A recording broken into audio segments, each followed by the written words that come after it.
Welcome to the Undisputed podcast. I'm your host, Jenny Taft. This podcast is the full show from today's episode of Undisputed from start to finish. They've got a busy slate, so skip Shannon. Let's get to it.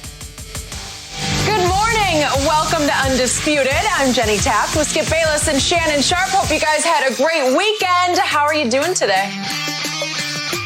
Jenny, I'm doing great. Had me a great weekend. Got the opportunity to watch The Last Dance last night.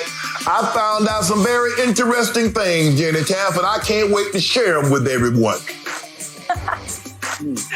I think I had a better weekend than anybody did because my Dallas Cowboys just won the NFC East by winning the draft over the weekend. Thank you very much. Oh, interesting you bring up the NFC East. Skip, I remember you said the same thing when they took Taco Charlton. You remember on Taco? You was going to be serving up them tacos all year you was serving up tacos. Oh, okay. Really?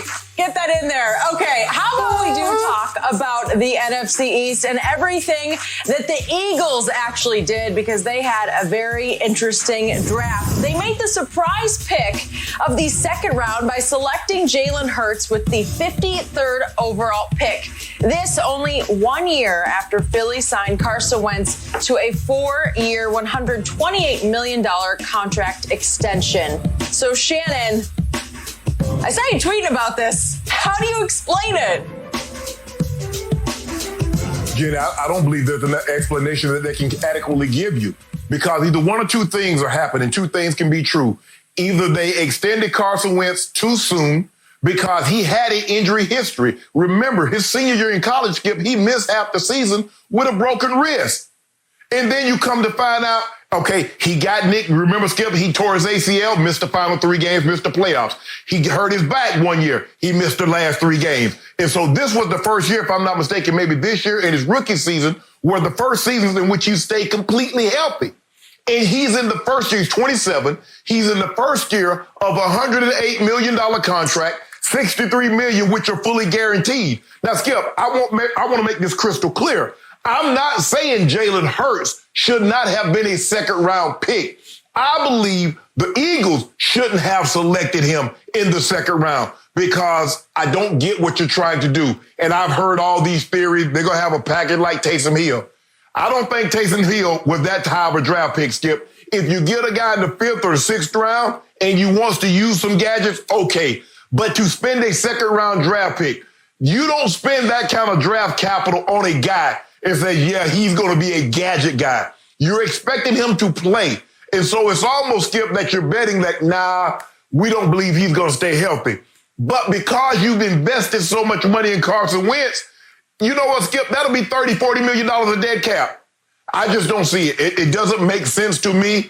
I believe they could have gone out and got another wide receiver or gotten a player that could have helped them this year, not down the future.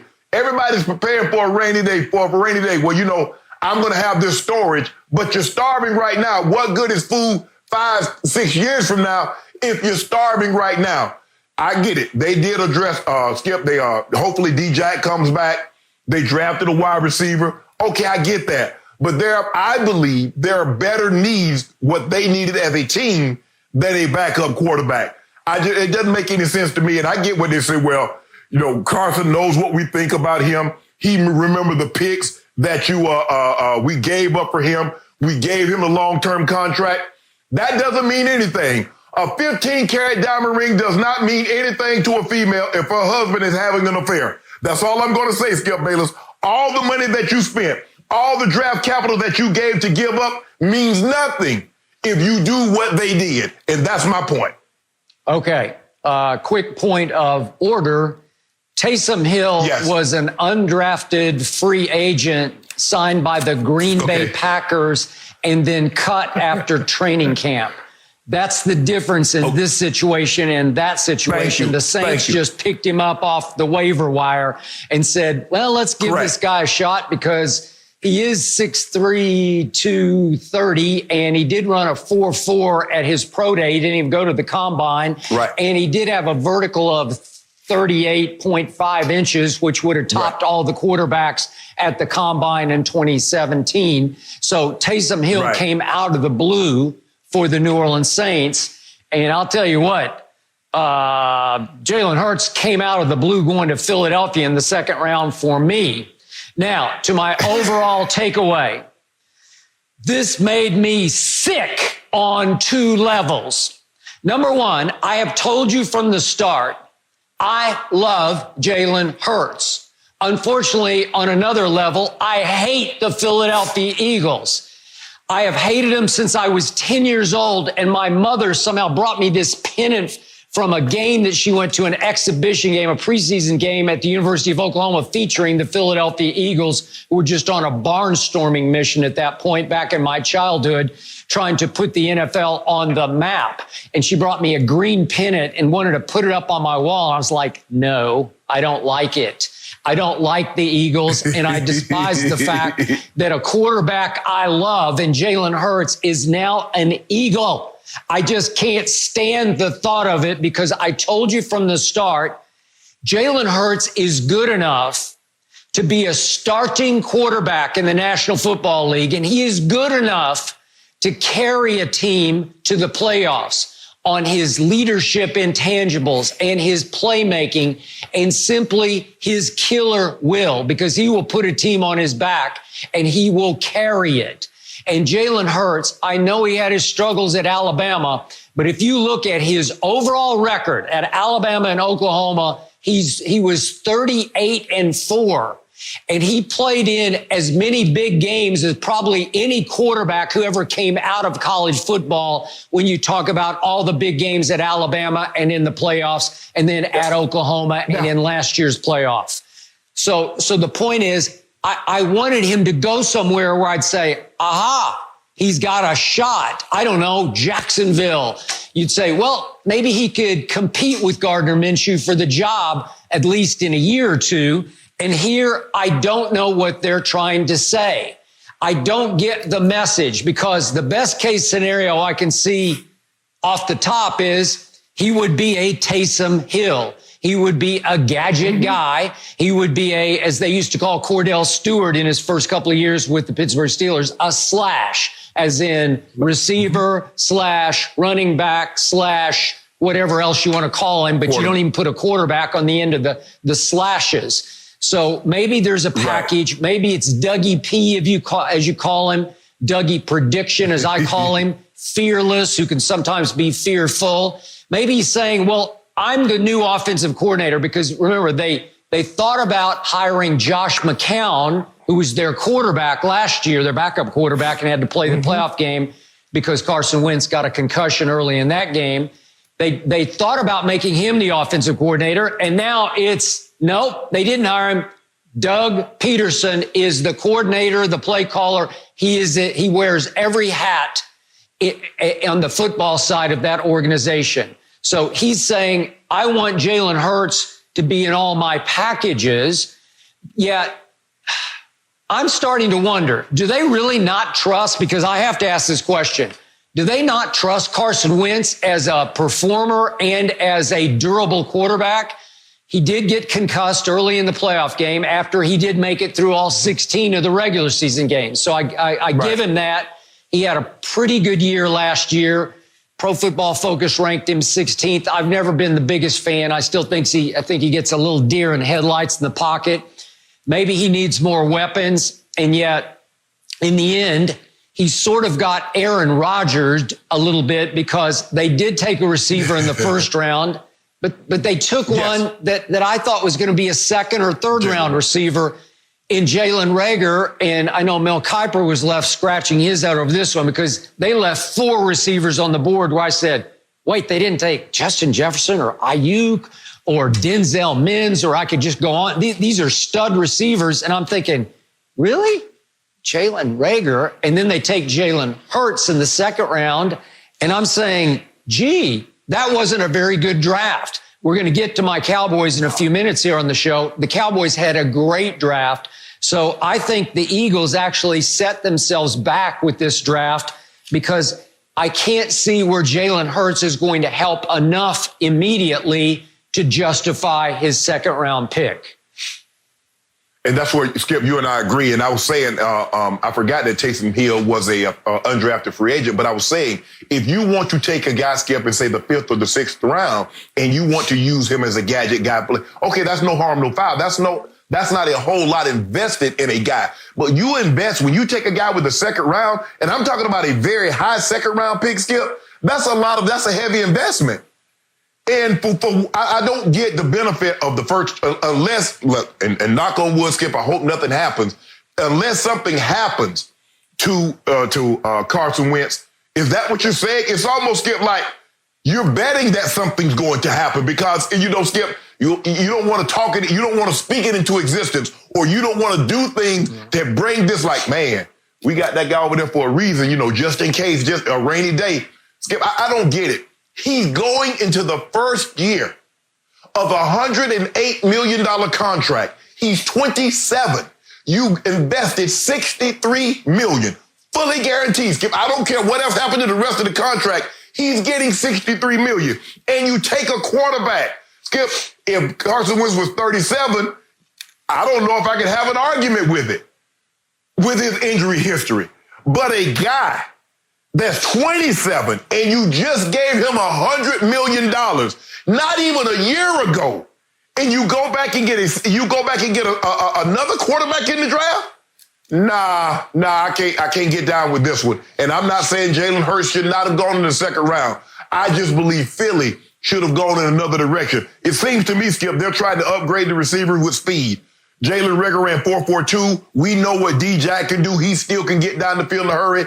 If I'm not mistaken, Skip, they tried to trade for DeAndre Hopkins. And as Howie Roseman said, the deal that they got from Arizona was not the deal that they offered us. So in other words, Skip, they tried to, try to get over on the Eagles, and they're like, nah. And then they go to the Cardinals and get a second round pick, which makes me think they probably wanted a first and another pick for DeAndre Hopkins and settle for a second round pick as they gave the Texans their fourth round pick. So for me, Skip, I just don't see it. I don't see it, and I've tried, and immediately I'm like, it doesn't make sense. It doesn't make sense to me. Just to be fair, the Eagles did go get and take sort of a cheap shot to acquire Marquise Goodwin from the 49ers. He's been hurt a lot. That. He can fly. He has like Olympic speed, but he's getting up there in years, and he's been beat up. And I think it's just sort of a long shot maybe to see if he can contribute a little bit as a deep receiver occasionally. Now let's go back to the Taysom Hill situation. The Saints just gave him a $21 million deal. He was making $4 million last year. So they upgraded him. They're going to keep him in the fold for a while, but they have clearly promised him at least a shot at competing for the starting job if, in fact, this is the last year for Drew Brees. Drew Brees is 41 now. He'll be 42 on January the 15th. He's made some noise about this being his last year. Sean Payton has made a lot of noise about this being his last year. So at least a Taysom Hill can sit back and say, okay, I'm good to commit for a little longer here in New Orleans because I think I have a shot. Obviously, it looks like they're about to sign Jameis Winston for 1 year as their Bridgewater quarterback, their true backup to Drew Brees, just the way Teddy Bridgewater was a year ago. So Jameis is just there for a year. If Drew does go down as he did last year with his thumb injury early on, I think they'd go with Jameis, and I'm not sure what that says to Taysom Hill. I thought maybe they go with Taysom last year. But again, I think they're saying we value Taysom as our gadget guy, and he did have a big game. Remember that game they lost to the Vikings, obviously at home in the playoff game. Yes. But he did have a big completion for 50 yards in that game, and he ran 4 times from 50 yards, and he caught 2 balls for 25 more and a touchdown. So that's sort of the maximum you're going to get out of a Jalen Hurts type of guy, the way I think Philadelphia is going to use him. So the point is, Taysom's in a much better spot coming from nowhere as an undrafted free agent cut by Green Bay than Jalen Hurts is. And I believe today, in his heart of hearts, Jalen Hurts is hurt, as I was hurt with him going to Philadelphia, because I'm pretty sure he views himself as a guy who can compete for a starting job. And now he has to be committed to saying all the right things about Carson Wentz, which he will, because he is nothing but a team player. I think that's another reason they drafted him, is because his intangibles and character are as high as you can get. So I'm sure Howie Roseman and Doug Peterson are saying, well, he'll be a good soldier. He'll take a back seat. He'll say and do the right things. He won't be any threat to Carson Wentz, at least publicly. And then let's see what happens. But to me, it's in the end, these guys get cute to me. It's what I don't like about Howie Roseman and Doug Peterson. They're watch this guys. Watch what we do, NFL. We'll do something nobody else is even thinking about doing, and we'll show you. Well, at the expense of Jalen Hurts, you might do that. Maybe at the expense of your starting quarterback, Carson Wentz, you might do that. And I'll throw this out. I know how much you love walk it to him Wentz, Shannon, but I never from a distance get the feeling that his confidence is that high. I always feel like it's a little bit shaky. We saw the story a year ago in the offseason that he wasn't the best teammate. He can be a little bit of a diva behind the scenes, can be a little bit hard to get along with. I think he mended a lot of those fences during the season last year that he had. But the point is, he might be threatened by this. He might be more prone to speak out against the presence of Jalen Hurts. And I do think it might hurt down the road his confidence if he's looking over his shoulder at a Jalen Hurts who might come in and make a splash play here and there. And you know what's going to happen in the city of not so brotherly love? They're going to start booing Carson Wentz like that if they start thinking Jalen Hurts might be the better playmaker. So again, I think they've created a very dangerous situation, not quite an Aaron Rodgers, Jordan Love, but somewhere in the ballpark of that. I think they will live to regret putting Jalen Hurts and Carson Wentz in this situation. Yeah, Skip, and let's start with Carson Wentz first. And, you know, we call it walk it to him, but it looks like the Eagle are detouring to Carson Wentz because, Skip, look, when you take a guy this high, regardless of the position, the guy that plays the position before you drafted this guy is going to be threatened. That's just the way it works. It's just like in your job, you have a job, and they get somebody that's like, oh, well, what does he do? Your job? Well, you're like, oh, yeah, come on in, buddy. Yeah, let me show you the ropes. That's not what you did. There are some people that do that, but that's few and far between, Skip, because there's only so many of these jobs available. There's only 32 starting quarterbacks in the NFL. And they just drafted someone that Carson Wentz probably believes they drafted this kid for a reason. Skip, you mentioned Taysom Hill. Skip, he's on kicker. He's on punt team. Jalen Hurts going to play punt team? He's on punt block. He's going to block punt. He's going to what special team, Skip, do you see a scenario where Jalen Hurts is playing?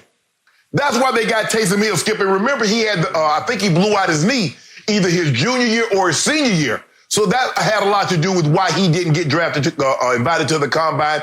It might have one of the reasons why he didn't get drafted. But because of his size, 6'3", 230, 235, he can do it all. You can hand him the ball. You can throw him the ball. He can throw the ball. Skip, we've seen him block punts. We've seen him return a punt. So we've seen him do a lot of different things. Skip, they've kind of invested in this guy. They gave him 2 years, $21 million. They gave him $16 million fully guaranteed. So basically, Skip, that's a lot of money. And I love it like that because, see, a lot of times they throw out numbers where we're offering to make him the highest paid player. How much fully guaranteed? Skip, that is a very good contract for Taysom Hill, considering that he's not going to be the starter and he got $16.5 million fully guaranteed. That's a lot of money. Now, I'm not saying that Jameis, if they sign Jameis, and I love this pick, Skip, for Jameis and the Saints, because you get an opportunity to see, Jameis, we need to work on some things here. Getting the ball out your hand quicker, not always looking for the deep shot, and we got to cut down on these mistakes. You're going to mistake yourself out of this league if you don't stop turning this football over. So I like the pick for them, Skip, but for the Eagles, I need Howie Roseman and Dougie P to get me in a room and sit me down and let me hear the rationale for why you took a quarterback in the second round when you got a 27-year-old that's about to start the first year of a $108 million contract. I just need to know, because I don't see the scenario where he helps them next year. I like the point you made about Jalen Hurts playing special teams. I'm pretty sure he doesn't want to play special teams. I'm very sure he's never played special teams before. Again, his father was his high school coach. I don't think Jalen Hurts played special teams in high school. Pretty sure not at Alabama, very sure at Oklahoma. And I just don't think he wants to play special teams in Philadelphia.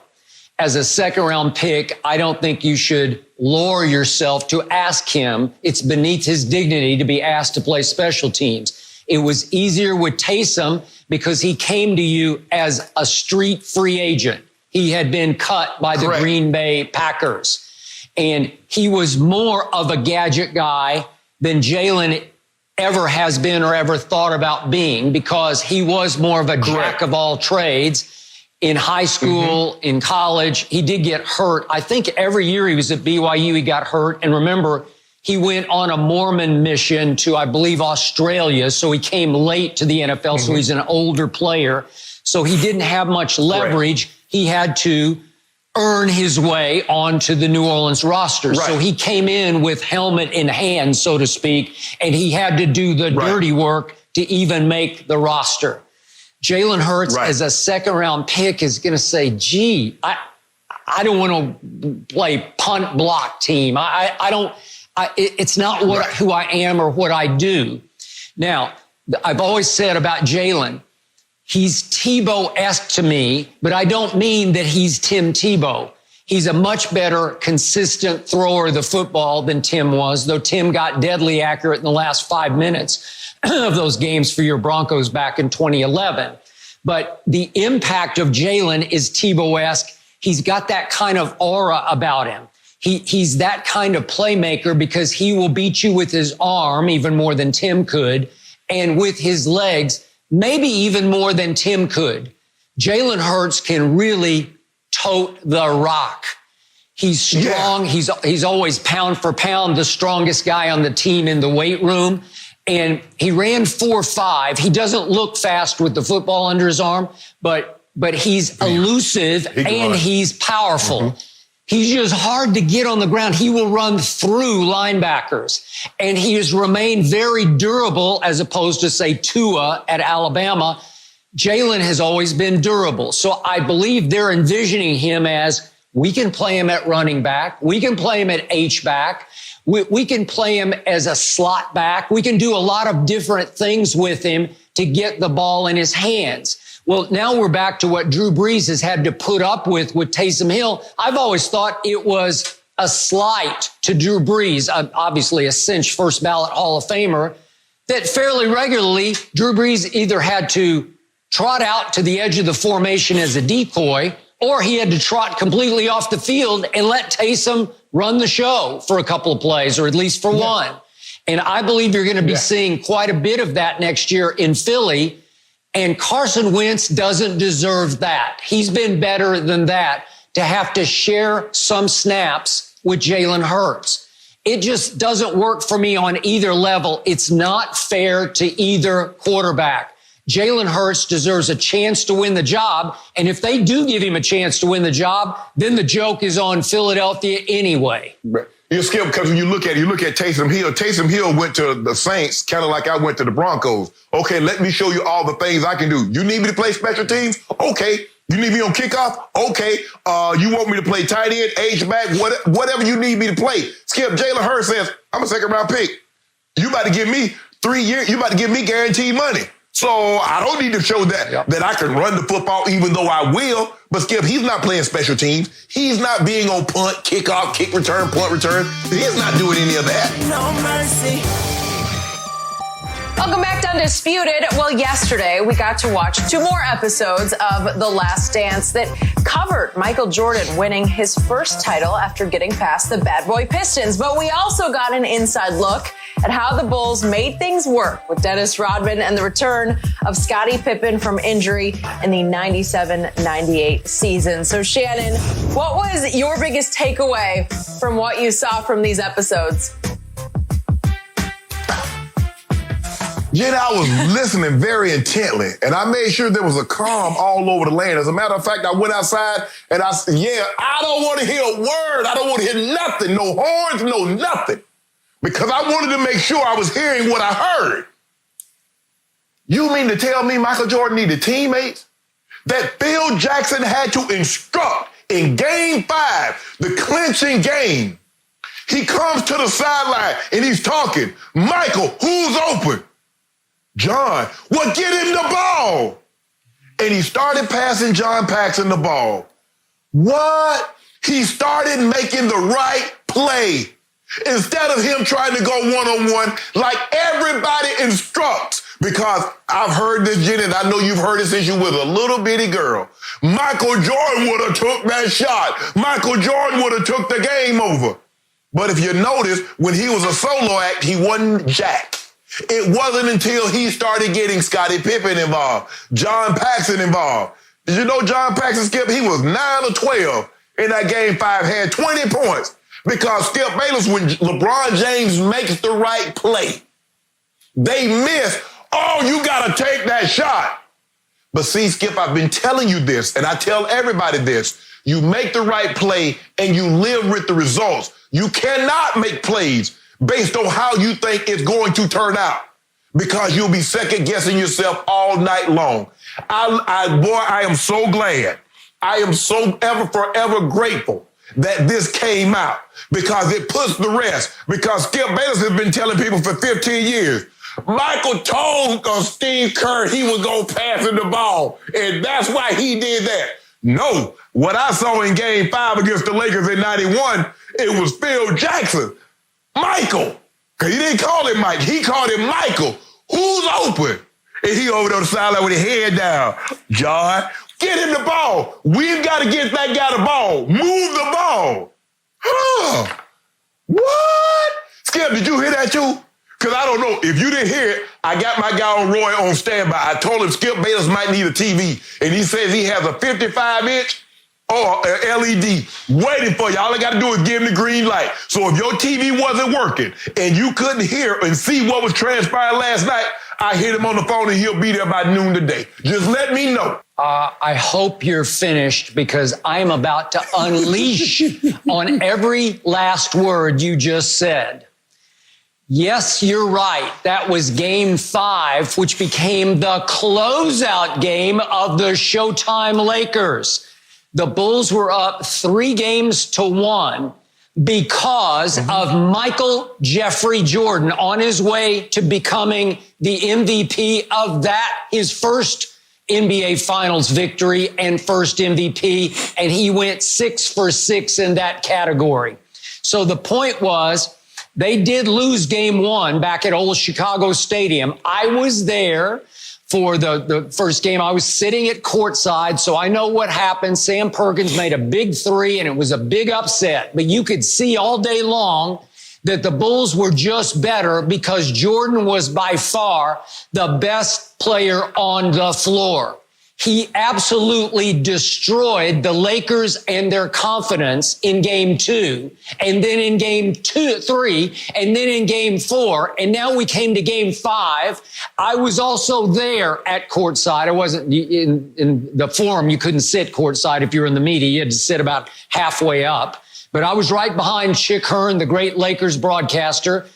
And I watched what was happening, Shannon Sharpe. The Lakers were triple teaming Michael Jordan, because they knew they didn't have a prayer unless they just sold out on defense and said, everybody attack Jordan, just the way the Pistons had tried to attack Michael Jordan. And early in the game, we're not talking about for the last shot, we're talking about in the first quarter, we got to see the video of Phil saying, Michael, who's going to be open? John. Well, obviously, they were not guarding John Paxson, who was a very good shooter, very good standstill, catch and shoot, jump shooter.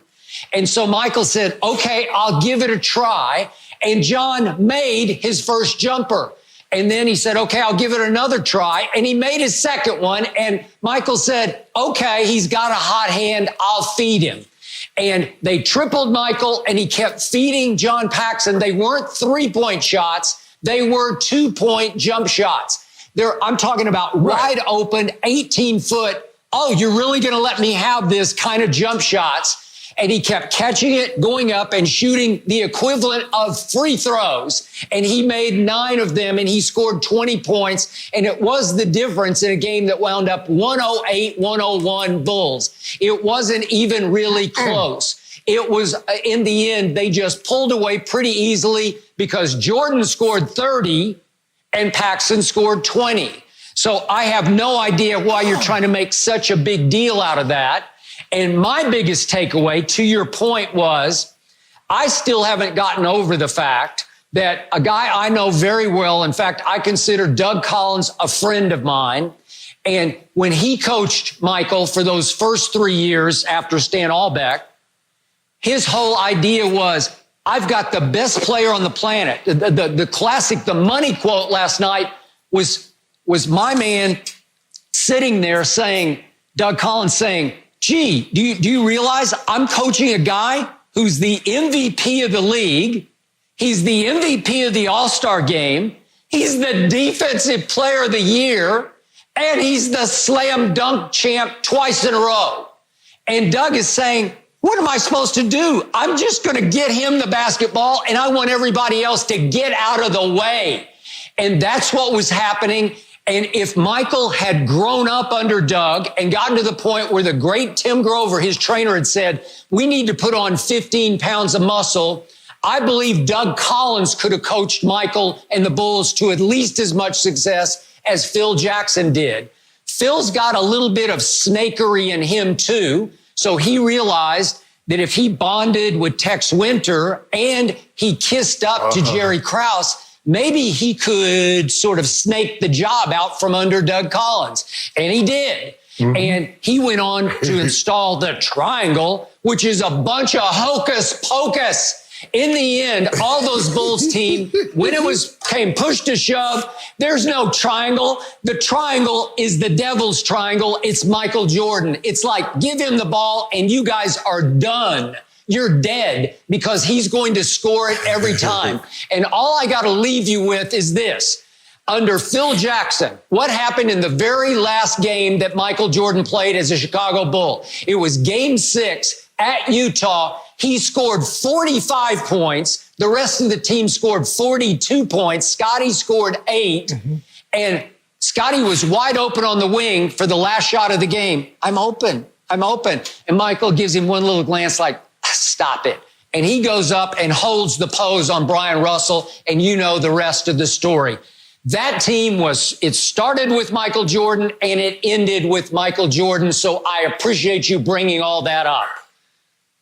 Skip, I'm not so sure, Skip, had Michael remained a solo act, they would have won the title, Skip, because the other players all of a sudden started to feel like they were involved once Phil came along. You hear them talk about how Scotty went to the next level. Other guys started contributing more because Michael had no choice, because Phil was forcing Michael, you've got to trust these guys. And if you don't trust them when you need them, they're not going to be able to be there for you. So he had to develop a trust. Now, I think he always had somewhat of a trust in Scotty because he saw Scotty the way Scotty was in practice. Scotty could guard all the positions. He made it, obviously, Skip, because he was equal to Michael. He was a little taller and a little longer. So he and Scotty playing passing lanes, man, it was hard to get the ball up the court. Skip, you remember in Game 1, in which the Lakers won that game, is that Magic had a triple-double. Then they put Scotty on him. Scotty was picking up Magic Johnson. No question about it. The greatest point guard of all time, 94 feet. What player you know, Skip, is going to pick up another player? Ain't nobody picking up James Harden 94 feet. Ain't nobody picking up Steph Curry for an entire game and for the remainder of the series, 94 feet. But that's what Scotty did. And that really changed the series, Skip. And when you look at it, yes, Michael, 88, 89, and 90. They got beat by the Pistons. And guess what happened, Skip? They lost 4-1 in the second round, and Michael had all those accolades. He was regular season MVP, All-Star game MVP, dunk champion, defensive player of the year, and spanked him. Put him right over his leg and spanked him. Got him right on up out the playoffs. So in other words, because what you do here is that when Mike Miller have an outstanding game, Mike Miller had 20 points. Look at what Mike did. LeBron James was an afterthought. Mario Chambers had 22 points. LeBron James was an afterthought. And lo and behold, all the all-time great players have teammates. And you ask your teammates sometimes to do their job. Well, John Paxson was the starting point guard on that team for those wins. That's what he was, wasn't he, Skip Bayless? John Paxson was the starting point guard on those teams. He was a damn good player. Skip, I'm not saying he was a Hall of Famer. I'm not saying he was an all-star. But he was very good for what they asked him to do. And there are a lot of teams that's like that you have to have a guy that, although he's not heralded, he's not going to be an all-NBA or all-star, but he holds it together. And that's what John Paxson, because not only did he do Game 5, Skip, you remember what he did when Horace Grant passed in that ball, right, Skip Bayless? You remember, right? You remember what he did, Skip, right? You remember that game when he shot? Don't pretend you don't remember. Mm-hmm. Yeah, I do. I was there in 98 for every game, so I do know what happened. I covered the Bulls in 98 for the Chicago Tribune. John Paxson wasn't the point guard. He was just a shooter. That's all he was. He was an extra body. He was Steve Kerr to me. They were interchangeable. Early. Yeah, I got it, but he was not the point guard. Like the 91 to 93. Okay. I know. I'm with you. So the point was that Michael ended up being the point guard, and Michael was the best defender on that team. And I know Scotty could play point forward, and I give you, Scotty took Magic in the finals just because of the matchups. It worked. But if you had asked Michael to take Magic, Michael would have taken him and taken him out of the series just the same way. It just worked out. He did take Scotty, who was a very good defender. Trust me on this. If they had needed Michael to neutralize Magic, he would have neutralized him. And the point was that Scotty did give them a second defender, but he was not better than Michael. Michael was the defensive player of the year. Scotty was never a defensive player of the year. Now, let's look at the bigger picture of what Michael did for that franchise. Last night was a lot about the Pistons and about Dennis Rodman. Rodman was obviously a Piston for a while and was just haunted the Bulls as a physical presence. And then Jordan welcomed him, as did Phil, onto the Bulls. And yet it wasn't Phil who coached Rodman. It was Michael who kept him in bounds. And again, the big story that I knew, so none of this was shocking to me, but the nation got to see it last night, was that at one point, 97, 98, after Scotty came back from his off-season surgery, which he had just before the season, he missed, almost like half the season. Dennis got a little upset. He felt like he'd fallen to the third wheel after he'd played very well for a stretch without Scotty. And he asked Phil, could I take a couple of days off and go to Vegas? So Phil asked Michael, which is interesting, will you sign off on this? And Michael didn't like it, but he said, if it's 48 hours, I'll accept it, but he won't be back in 48 hours. Well, he was, they didn't actually point out last night in the documentary, Dennis actually came back from Las Vegas in 48 hours. It wasn't that Michael had to fly to Vegas to get him. He actually had two apartments in Chicago, one near the Berto Center up in Deerfield where they practiced, and one near the United Center downtown.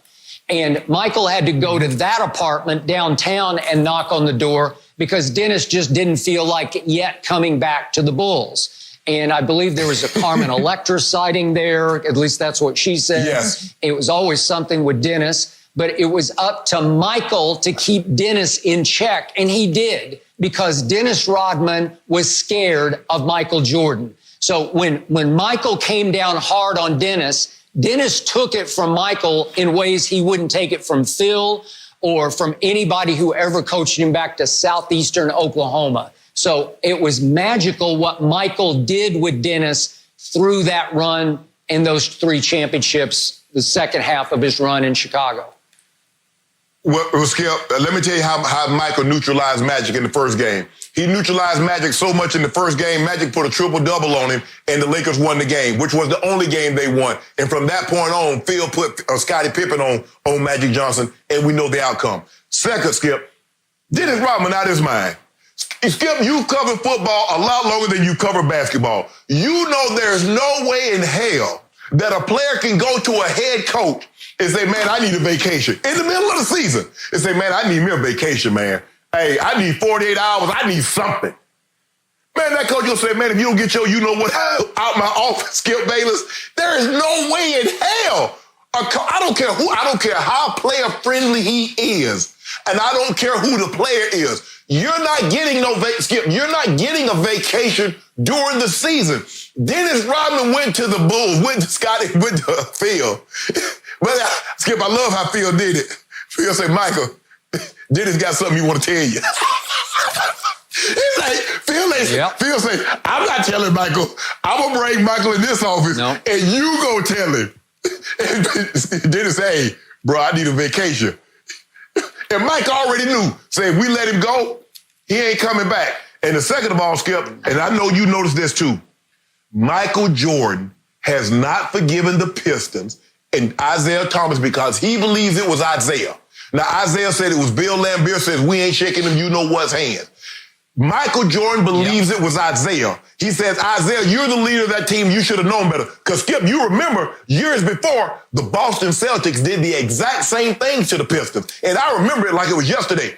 They walked off the court. Now, I didn't remember this little minute detail that Aguirre was getting ready to shoot free throws, and all of them emptied. I remember DJ, Bird, Parrish, all of them left. Isaiah ran and grabbed Kevin McHale. He did. Nobody shook hands. And so Isaiah thought that was the way you did it. But even though, and I don't, look, I just believe Isaiah should have taken the high road. But to this day, Michael Jordan has not forgiven the Pistons, mainly Isaiah, because he says you as the leader. But to Michael's credit, Skip, when they bust his head every 3 years, Skip, he shook everybody's hand. He even did an interview on the court after he lost. Who does that? He did. Find a guy right now losing the conference finals or losing the NBA finals that's willing to give you an interview after they lose on the court. The greatest player at that time did that. So he's like, hold on. I got my butt kicked 3 years in a row. I was mad enough to shake everybody's hand. Now we return the favor, and y'all gonna weasel out of here. You heard what Horace Grant said. Horace Grant said they acted like some straight up bees. So straight up bees, that's what they were. And we like, good, go ahead. We kicked your ass. I agree. But Skip, listen to Michael talk, Skip, and you listen at his body language and his demeanor, he ain't forgot that. He'll never forgive Isaiah. He'll never forgive Isaiah. And that's one of the reasons you and I both know, Skip, Isaiah Thomas should have been on that dream team. And he wasn't for one simple reason, what transpired before the 91 championship. That's it. No other reason. Yep. I agree with that. I'll also try to be fair about this before I launch and say that a couple of days before that closeout game of that sweep, Michael had made some comments about the Pistons, the bad boys, were not worthy champions, that they were bad champions because of the way they carried themselves. And remember, they all admitted we tried to hurt Michael Jordan. Dennis Rodman just flat out says in the documentary that we tried to physically hurt Michael Jordan. And John Sally, who I know very well, said, you have to get him, you have to hit him before he takes flight because, you know, he's not human. Well, that's what they thought. He's not human. And Isaiah feared him, but obviously signed off on playing football against him because that was the only way they could stop him. And the rules allowed then for you to play football. The superstars were not protected in those days. There's no such thing as flopping and trying to draw a call like we see now. There was no fraternizing then quite the way it is now, where everybody's one big happy family. This was blood. And when you challenge Michael like that, when you beat the hell out of him, he's not going to like it and he's not going to get over it. And here's the point. Isaiah never got over it either, because we've had Isaiah on our show. I don't know if you remember this. I think the last time was in 2016, yes. Ahead of the NBA Finals in Oakland. We had Isaiah on, and he is hard on Michael. He takes shots to this day at Michael, and Michael doesn't like that. And so Michael just flat out called him a, you know what, I can't say the word. It starts with A. And that's what Michael thinks of him. And again, I never got over the fact that the Pistons walked off the floor right in front of Jordan. But I thought it was incredibly humiliating, even to the Pistons, to have to parade off right past Michael Jordan. In a way, it was showing, in a weird way, sort of upside down respect to him, because they were afraid of him. And so they tried to disrespect him by not shaking his hand. But in the end, they were saying to him, yeah, you got us, and we can't stand it. He knew he got them. He got them once and for all. That was the beginning of the end of the Pistons as we knew them. And yet, he's right. What he said last night, it's just not sportsmanship. You should go shake the other guy's hand. If he beats you straight up, and they got beaten badly. They got beaten straight up. No bad calls, no fluky plays. They got their butts kicked by Michael Jordan and company, and they should have shaken his hand. Oh, they should have, huh? So make sure you tell Tom Brady that next time he lose a Super Bowl to go over there and shake the opposing quarterback's hand. You make sure you do that, Skip Bayless. I'm glad you said that. I wasn't going to bring that up because you know he's notorious for that, Skip Bayless. But you know what happened, Skip? The Pistons learned that from the Celtics, because what did the Celtics do to beat the Lakers? They bullied them. And you remember, Skip, it was the Pistons that turned around and bullied the Celtics and beat them. They snatched Bird out of the air. They knocked Parrish and McHale upside their head. So they says, this is the way we can. It was an ugly brand of basketball. And the NBA really didn't like that. And so they were glad when the Bulls beat the Pistons, Skip, because they love the Celtics. They love Larry Bird. But when the Pistons knocked the Celtics out with the style of brand of ball they played, the NBA was like, man, we can't wait for somebody to get you guys up out of here. Fascinating to learn more about that rivalry. One thing for me, I do not want to be on MJ's bad side ever. No mercy. The Cowboys loaded up at wide receiver when they selected CeeDee Lamb with the 17th pick of the draft. Dallas followed that up in day 2 by selecting defensive back Trayvon Diggs out of Alabama. So Shannon, give the Cowboys a letter grade for the draft. Skip, I really like their draft. Skip, I gave him a B+. And let me tell you why I gave him a B+. I think CeeDee Lamb was a luxury pick. I think the thing is, Skip, they were looking to go in a different direction, but CeeDee Lamb at the time they came up to pick at the 17th slot, he was the highest player remaining, the highest graded player remaining on the board. So instead of taking need, they took best available player, although they really didn't need that position. I thought the next pick, Trayvon Diggs, Skip, in the second round, they needed a corner, they got a corner. Now, I understand they took Neville Gallimore, another Oklahoma player, with the third round pick. But I thought for me, Skip, and this tells me they're going to a 3-4 defense, Skip.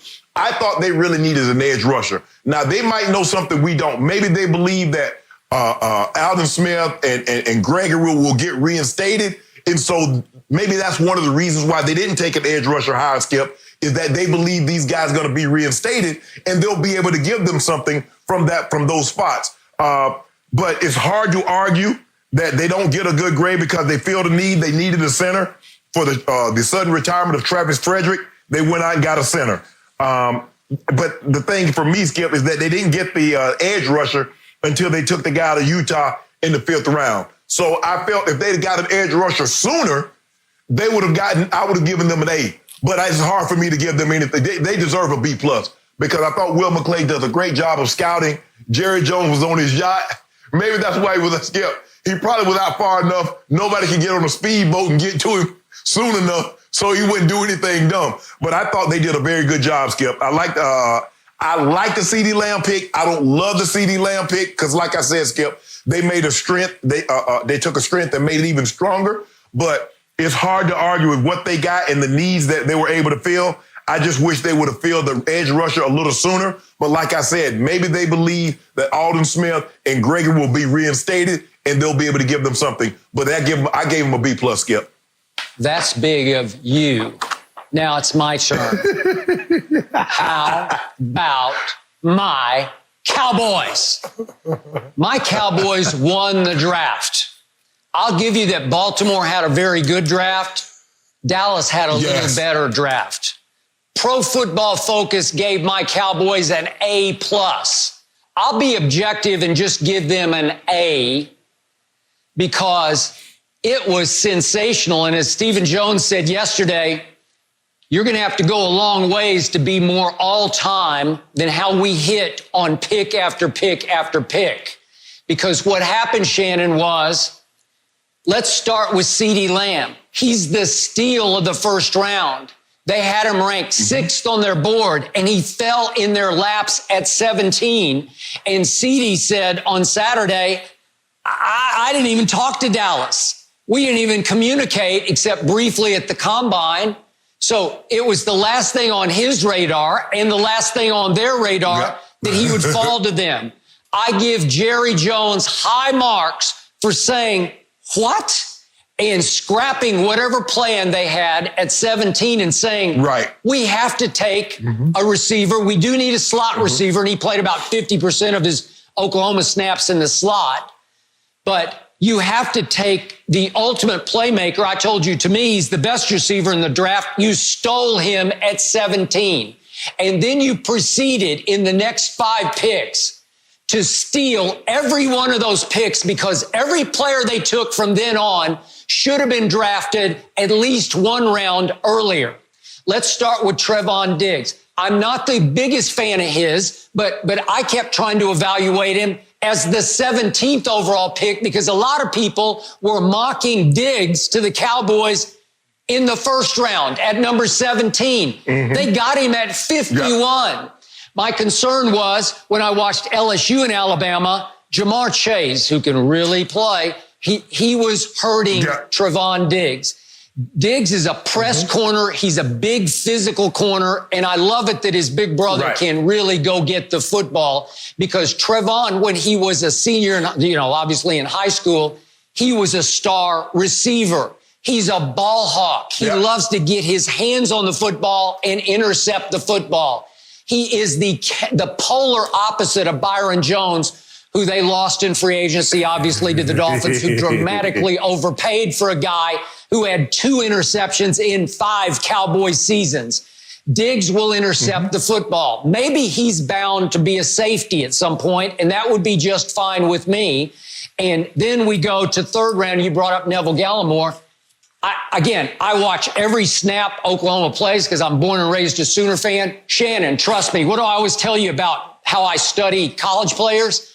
It's all off television, and I look for them to flash, to pop, to jump off the screen. Neville Gallimore, over the last 5 or 6 games of the year, just took games over. I'd say, where did he come from? He's out of Ottawa, obviously, Ontario in Canada, and he's a little bit of a late bloomer, but he goes 3.04, and he ran 4.79 at the combine.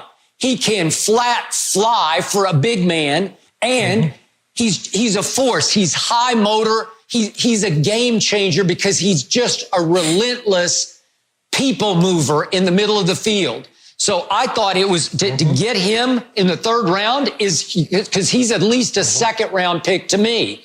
And then Mel Kiper wrote that Reggie Robinson, their next pick, who also is a corner who might be a safety, big corner, 6'1", 205, was rocketing up draft boards over the past few weeks. And he was one of my most improved players in the country. And they get Reggie Robinson in the 4th round. And I'm like, thank you, God. And then let's go to the 5th rounder. They obviously lost Travis Frederick out of Wisconsin, who was the late 1st round pick at 31 and became a perennial Pro Bowler. And he had to retire, obviously, autoimmune condition.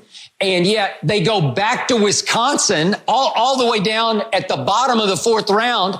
And they get Tyler Biadasz, who won the Remington Award for the best center in college football. And I'm saying he started for 3 years at the offensive lineman factory that is Wisconsin. And I'm saying, thank you, God, again. How is he still there? I don't know. Will he start next year? Probably not. Could he be a stalwart in the middle of that line for 10 years to come? Sure he could. And you got him almost in the 5th round. Then you talked about edge rusher. And I'm saying, wait a second. They got Bradley Anae out of Utah, and how was he still there in the 5th round? And Mel Kiper said that on Anae, he's one of my favorite day 3 picks. I had him ranked 89th overall, and he went 90 spots lower. What? And if you look at his background, Shannon, Bradley Anae at Utah had 24 sacks over the last 2 years and made all Pac-12 first team both years and was 3rd team All-American last year. High motor, playmaker, nasty, relentless. Another guy where you say, what was he doing on the board at that point? I don't know. And I'm saying, thank you, God. Thank you, God. Thank you, God. Steal, steal, steal, steal, steal. There were no reaches. There were no head scratchers. There was none of this. Wait a minute. What are you guys doing? Which I often have with the Dallas Cowboys. Although now I must admit, you look back at the last decade, they have had second most Pro Bowlers to Kansas City over the last 10 years. And I got a feeling CeeDee Lamb's going to be the next one. And maybe a couple of these other guys will make a Pro Bowl along the way. I was stunned, pleasantly shocked by this. I think Dallas won the draft. I think they got way better on, obviously, Thursday, Friday, Saturday. And I think the Eagles didn't get much better, if any better. And all of a sudden, I'm saying I'm starting to love Dallas next year to win the NFC East. You know what, Skip? When you look at it, a lot of times, Skip, if you hit on the first rounder, nobody really cares what else you do in the 2nd, 3rd, or 4th, or 5th round. So if CeeDee Lamb is the player, because that's the guy, Skip, no matter what transpired, you're always looking at the first rounder. But the guys that are in the later round, those are your team builders. That's how you fill your team in and have success, because the likelihood of every last one of your first round, the Cowboys have been very good at their first round draft picks. You look at Tyron Smith, you look at Zach Martin, you look at Frederick, who just retired, you got Zeke Elliott, you got Amari Cooper. So, Skip, they've kind of hit on their first rounders. Now, their second round draft pick, their first round, the Wolf Hunter, he's really the only first round draft pick they got on that side of the football. All the rest of the guys, Jalen Smith, they got Jalen Smith. Everybody thought, well, what are you doing taking a chance? They took a chance. He came back. He's great. I think DeMarcus Lawrence was a second round pick. So, Skip, they've hit. What? So now these guys, what you do, Skip, is that your first rounders, those are your headline guys. But the guys that fill your team in and make your success are the Diggs, the Gallimore, the Robinsons. So, Skip, if these players are what you believe they can be, Dallas is on to something, and they'll be in contention because they got some players now. Name, Skip, they got great name recognition. Now, we've seen now guys, sometimes you're like, oh, man, that guy, he can't miss. He can't miss in the NFL. And all of a sudden, it don't turn out. But if they turn out to be what you believe they can be, the Cowboys hit it out the park. I'll give you that. The Cowboys hit it out the park, and the Eagles struck out. Okay, thank you. And final point about CeeDee Lamb. The more I think about it, obviously, Dallas wasn't in the market, you think, for a number one receiver because they just gave $100 million to Amari Cooper. But you know, Correct. And I know how much I dislike Amari on the road, where he disappeared at Jets, at Patriots, at Eagles. And I'm starting to think, hey, CeeDee Lamb might emerge as the number one receiver to the number two Amari, or at least he would push Amari to show up occasionally on the road, Amari. Now he's got somebody to push him, because all CeeDee Lamb does is make plays, catch footballs, get open. Hard to get on the ground. He's a playmaker and a touchdown scorer. And I'm saying, yeah, I'll take that, because I was a little shaky with Amari as the quote unquote $100 million man. And now I'm not. CD, Amari, Gallup, Blake Jarwin, I'm good. Thank you. Skip, I believe that this is a Gallup, because Gallup's going to be looking for a payday probably, Skip. If he has the type of year that he had last year, he's going to be looking for a payday. And so now you might be able to move Gallup, get draft pick, Skip, and put CeeDee Lamb over there. And now you're like, okay, now we got something, because he's going to be valuable. Gallup's going to be valuable. You see all the receivers that went. So obviously, it's not that people don't want receivers. They want them. And here's a guy that's big, fast, can make contested catches. He'll be worth something if they don't want to give him that big payday, because he's going to be looking for a payday, Skip, after next season. Hard to argue with you guys. The Cowboys made some really smart decisions, and Skip is happy. No mercy. Well, despite the Packers taking quarterback Jordan Love with their first-round pick, head coach Matt LaFleur doesn't see the clock ticking on Aaron Rodgers. LaFleur said he anticipates Rodgers leading his team for a really long time. Green Bay would end up drafting a running back, tight end, and 3 offensive linemen. So, Shannon, how should Aaron Rodgers feel about the entire draft? He's going to feel like every other quarterback that's had a quarterback selected in the first round when he was there. Skip, this situation is very familiar. See, I'm familiar with this situation, Skip, and I don't know how many people know this. I played with a guy in John Elway. We went to the AFC Championship game. We lost to the Buffalo Bills 10-7. And the next year in the draft, guess what they took, Skip? One Tommy Maddox in the first round. Quick question, Skip. How you think John felt about that? Now, John Elway was a very similar guy. He hadn't won a Super Bowl at that time, but he had gone to 3 Super Bowls. He was an MVP. He had gone to the Pro Bowl. He had just taken a team to the AFC Championship game. And you don't get someone that can help us right away. A receiver, running back. No, you take a quarterback. And that didn't go over very well. And I can assure you. Now, I know what they're saying, Skip. Jordan Love, the first person to call him was Aaron Rodgers and says, I can't wait to look for it. And I get all this, LaFleur said, yada, yada. You're lying. You're lying. Trust me. I know. I was on a team with a guy that's very similar accomplished to what Aaron Rodgers is. And he was not happy that they took a quarterback in the first round. Aaron Rodgers is more upset because guess what you did, Skip? You moved up to get him. At least the Broncos, like we sit right here, we sitting right here, Tommy Maddox dropping out. Like, okay, we got to take a quarterback. You moved up to get the guy. You're like, hold on. When do we have this plethora of receivers? And I know you said we like those guys, Skip. There were 13 receivers taken in the first 2 rounds. You mean Aaron Rodgers said, hold on, wait a minute. You couldn't get another receiver. You move up to take a quarterback, but you can't move up to take a receiver. Man, Aaron Rodgers said that that's he done probably had about 4 or 5 bottles of scotch. He's seething. I thought the Green Bay draft wasn't very good. And that's putting it mildly. Aaron Rodgers is upset. I don't care what Aaron says. He's going to say all the right things publicly because he's already kind of got this reputation of being a little salty, Skip, being hard to get along with. So he's going to say all the things correct publicly. The head coach, LaFleur, he's going to say all the things. But I think the general manager made it very clear. He's like, we consulted Aaron when we made this pick. That tells you everything you need to know because we reported last year, Skip.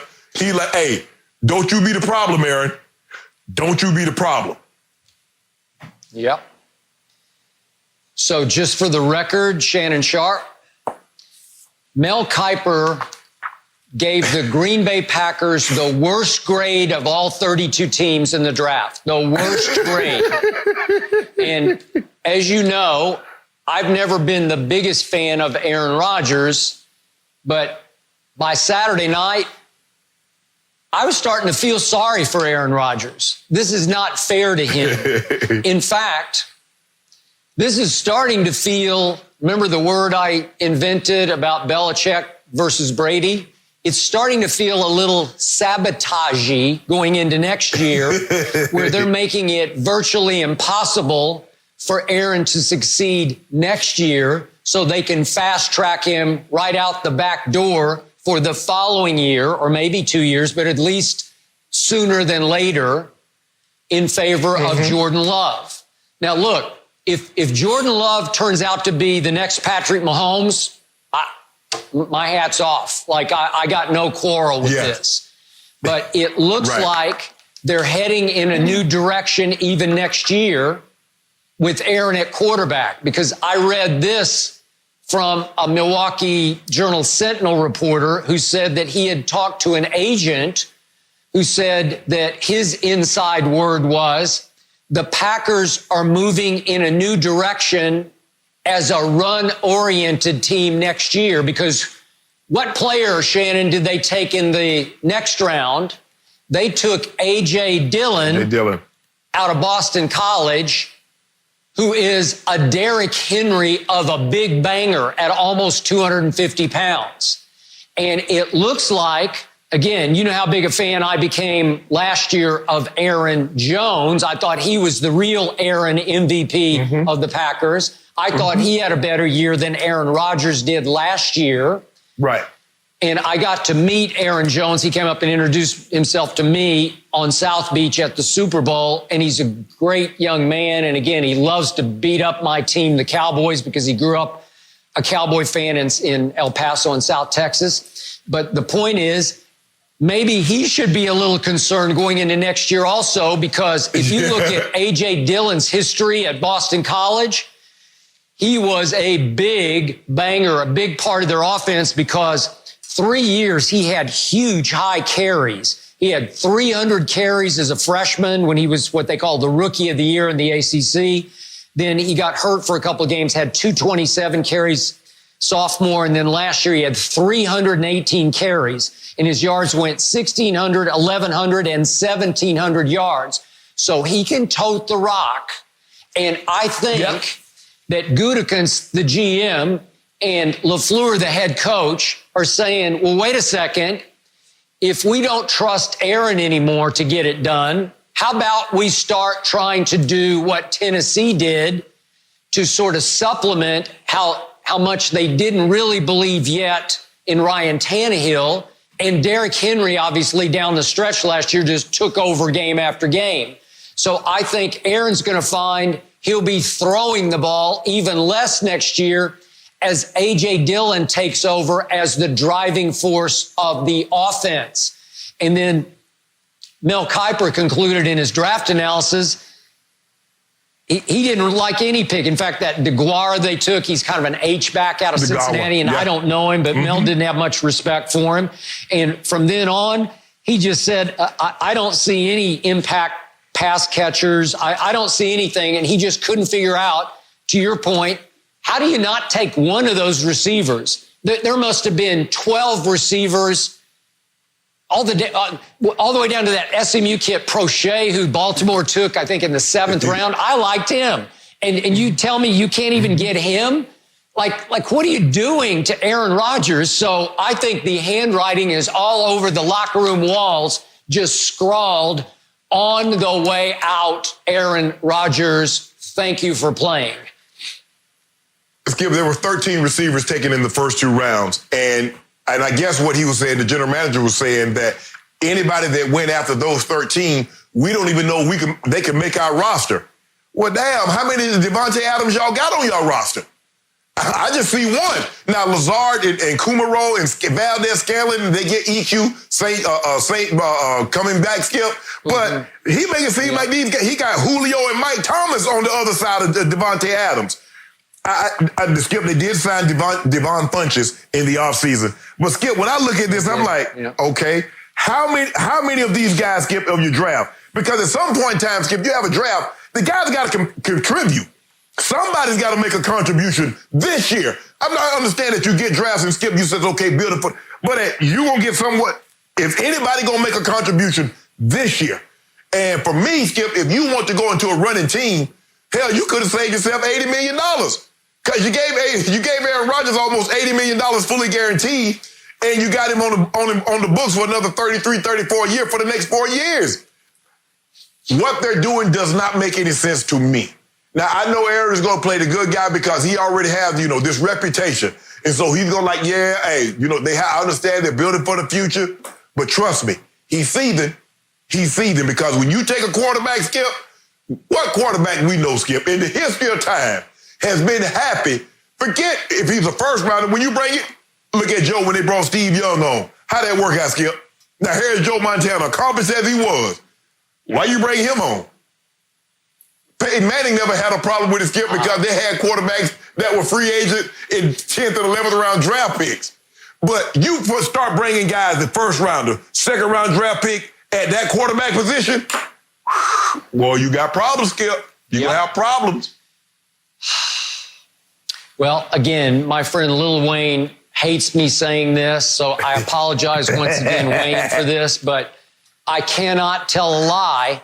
The stats have shown over the last 4 years decline, slowly but surely decline, going south steadily, because the QBR and the completion of percentage drop, steadily dropping over the last 4 years. And I hate to say it, but I think the GM and the head coach are seeing exactly what I'm seeing.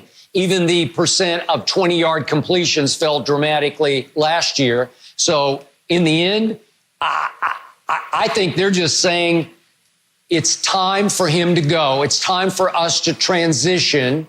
And Lil Wayne brought this up to me in a text the other day. It's highly possible that Rodgers is going to have to go Brady before he's finished, as in, thank you very much. I'll go here and I'll show you.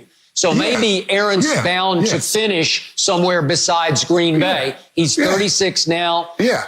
Maybe a year or two more in Green Bay. And then maybe at 38, he says, hey, Jacksonville, whoever it is, let's start over there and let me show these clowns up in Green Bay what I still have left.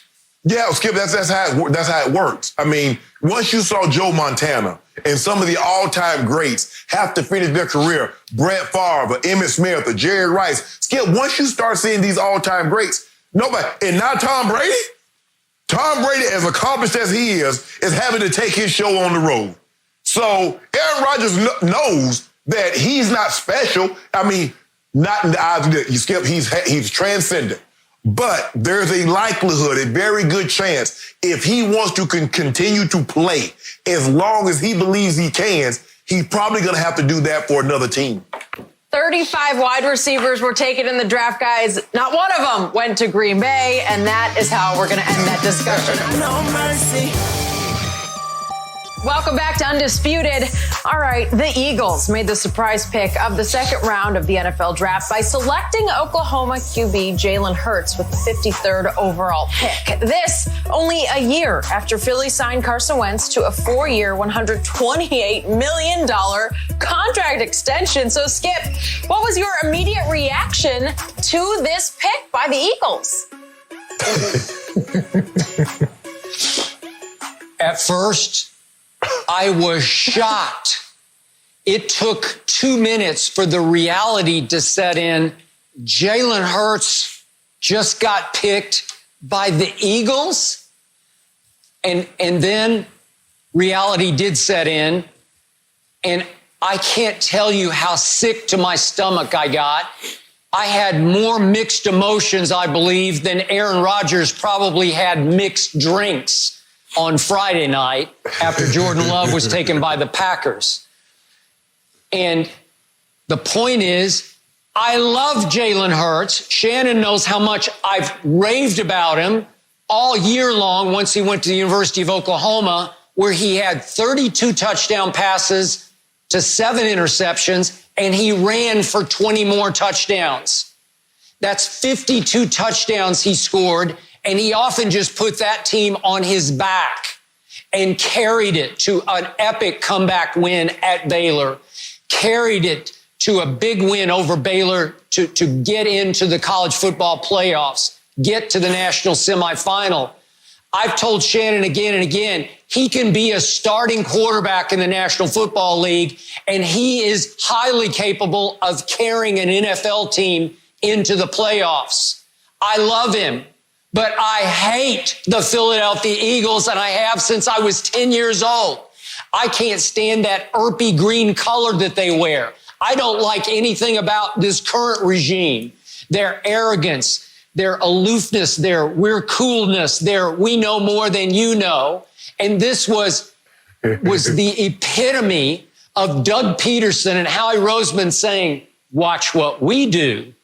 We're going to take Jalen Hurts in the second round, and we'll show you what we can do with him.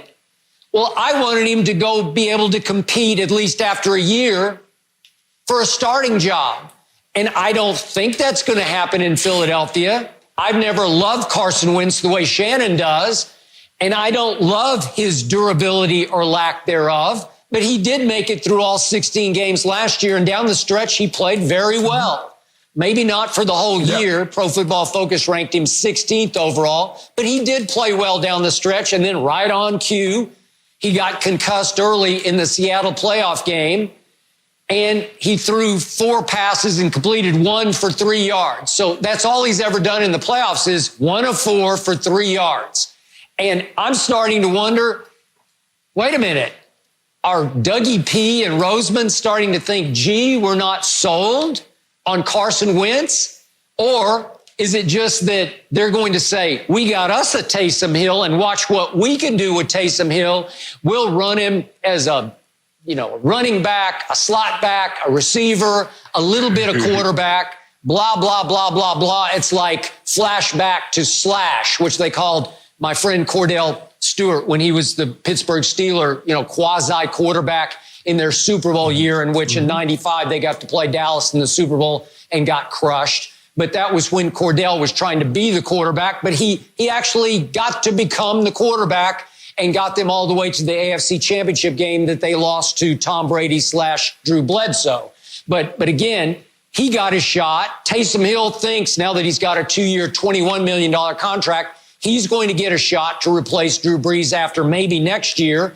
I don't know what the future holds for Jalen Hurts because he might be trapped in Philadelphia. And Shannon, in the end, it just makes my stomach hurt.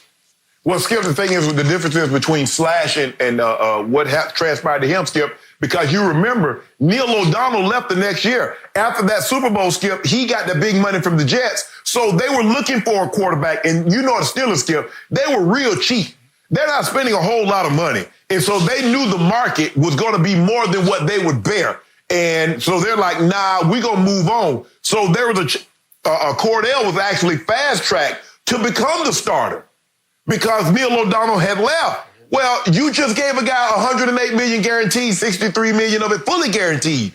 So this is what's confusing, Skip. It's kind of like you buy a car and it says as is. Well, Skip, you just gave a man $108 million as is, knowing his injury history. You don't. Well, maybe you can have buyer's remorse. There is such a term, Skip. Like you buy something like, man, I wish I hadn't got this. I wish I could. Can I send this back? Well, no, you got it. You can send it back if you like, but that's a lot of dead money on your cap. So it didn't make any sense to me, Skip, is that, and I get what they're trying to do. Yeah, they did draft a receiver in the first round, and they did a trade for Marquise Goodwin, and they have Deshaun Jackson. And so, Skip, I understand they're trying to upgrade that position. They're trying to infuse some speed into it. But this pick, right, the pick at the quarterback position, Skip, is what I don't understand. Could you not use another DB? Could you not use a safety? You did lose a safety in Malcolm Jenkins. I mean, Skip, I just don't. I'm looking at what they selected, Skip, and I just don't get it. I'm sorry. Maybe they see something that we can't see, Skip. They're there. But this pick didn't make any sense to me, and I immediately tweeted like, I don't get it.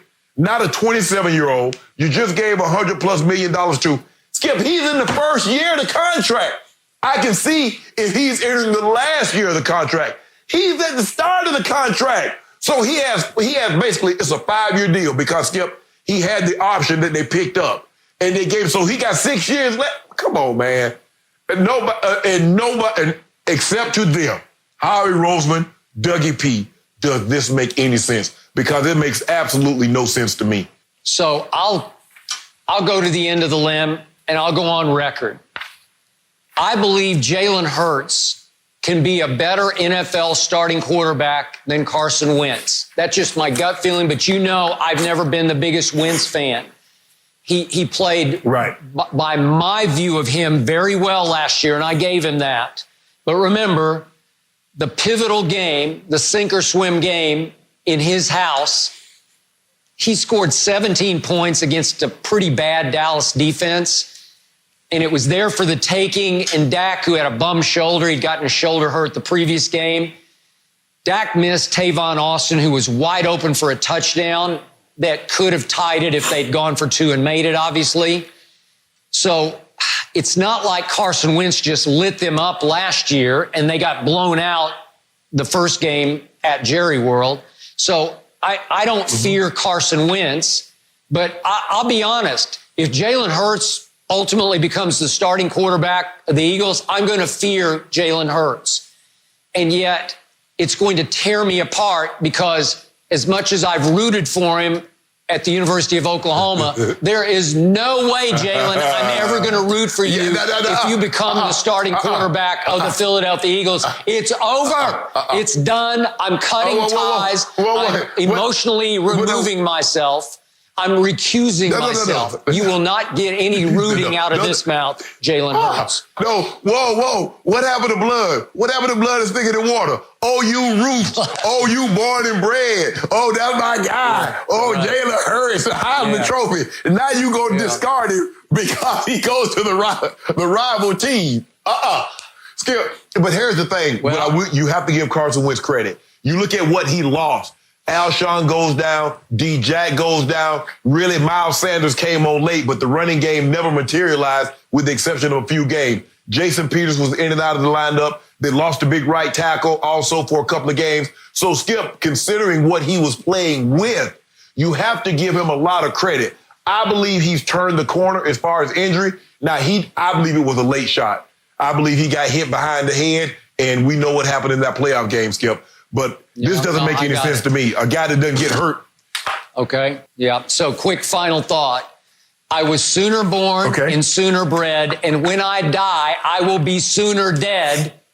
But I'd be sooner dead than root for the Eagles. I'm never rooting for an Eagle. I'm sorry. It's over. No mercy.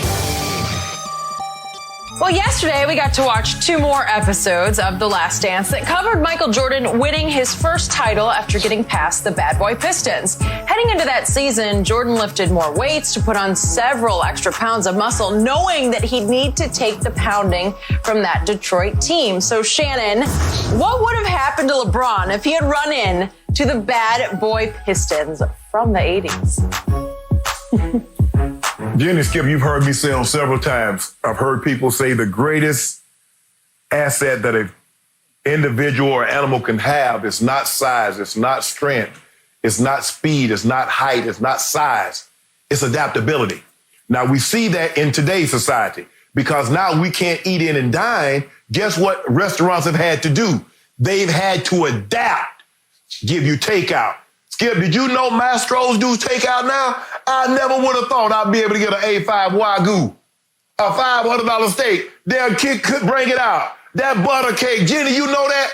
Do whole bottles of alcohol. Got me a bottle of Caymus and Silver Oak sitting on the counter right now. Adaptability is the #1 key for survival. LeBron James, Go James, Skip Bayless, you know what he was able to do? People say, LeBron, you can't shoot, back off him. He adapted. He went in the gym. He learned he could shoot. Now he got 3-point range. He got logo 3-point range. Skip Bayless, you realize now the team that he beat, the Bad Boy Pistons too, that he took down in 07. Skip, you do realize in 04 they won the title. They beat the Lakers. The Shaq and Kobe Lakers, they took them down in 5 games. In 2005, they lost to the eventual champs and who, Skip? San Antonio Spurs. And in 06, they lost in the Eastern Conference Finals to the Miami Heat, who won the NBA Finals. And lo and behold, Goat James, Sheed Wallace, Chauncey Billups, Tayshaun Prince, Rip Hamilton. They got 2 guys that were all defense. Chauncey and Tayshaun was all defensive team.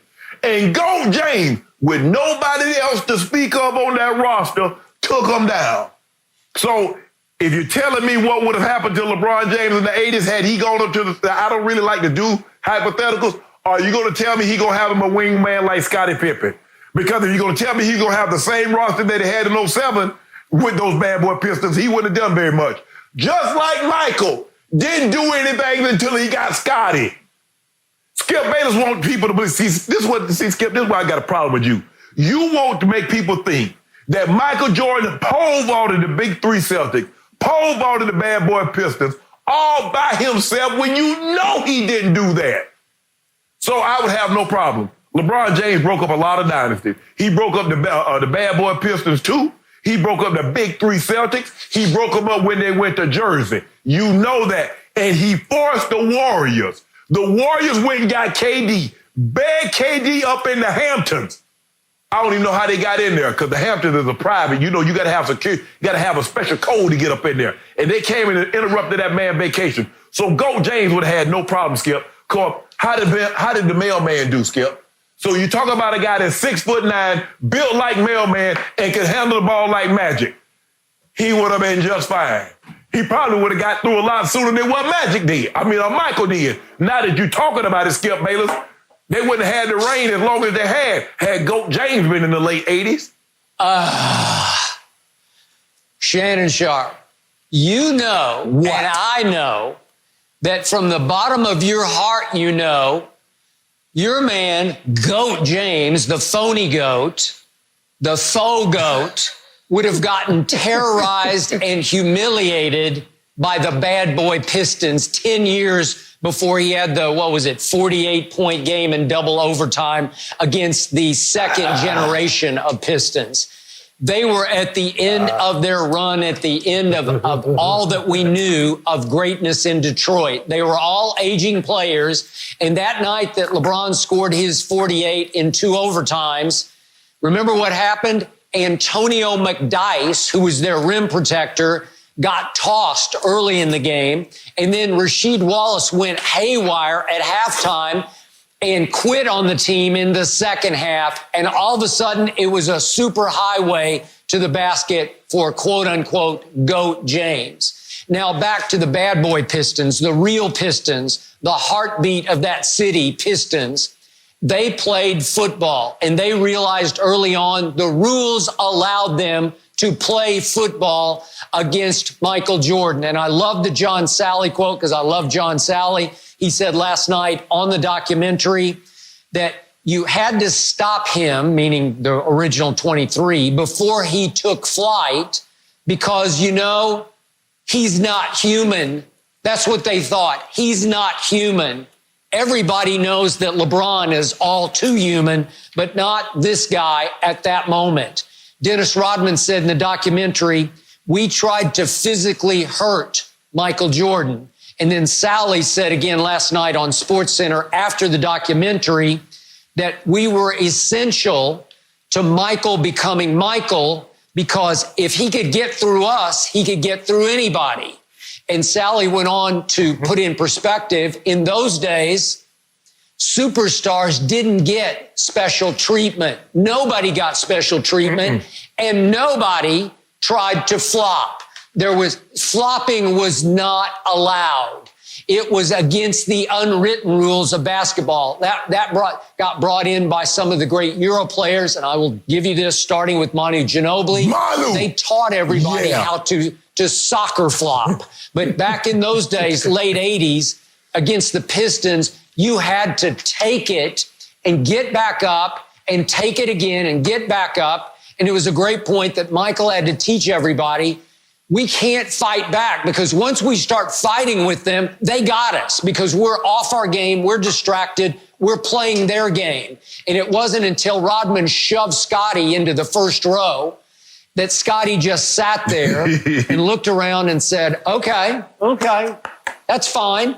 And calmly got up and walked to the free throw line and made his free throws. That's when Sally said, it's over. If we can't get in their heads, we can't get them with our bodies. So to me, it would not have been a pretty sight what they would have done to a LeBron James who was not nearly as mentally tough as Michael Jordan is. This is the all-time cold-blooded assassin, Michael Jeffrey Jordan, and he took so much punishment, finally put on 15 pounds of muscle, and started giving it back to the Pistons because they knew they couldn't beat him at basketball, but they had a chance if they could get away with playing football. And once the rules changed, it was over for anybody of LeBron's ilk because then you can get away with whatever you want to get away with offensively. They won't allow you to play football anymore.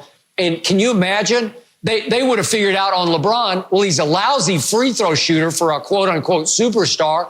They would have just put LeBron on the line again and again and again. They would have beat him up. He would have started feeling like, I can't do this. I quit. he would have shot as usual 68% from the free throw line, and they would have just kept making him shoot 68%.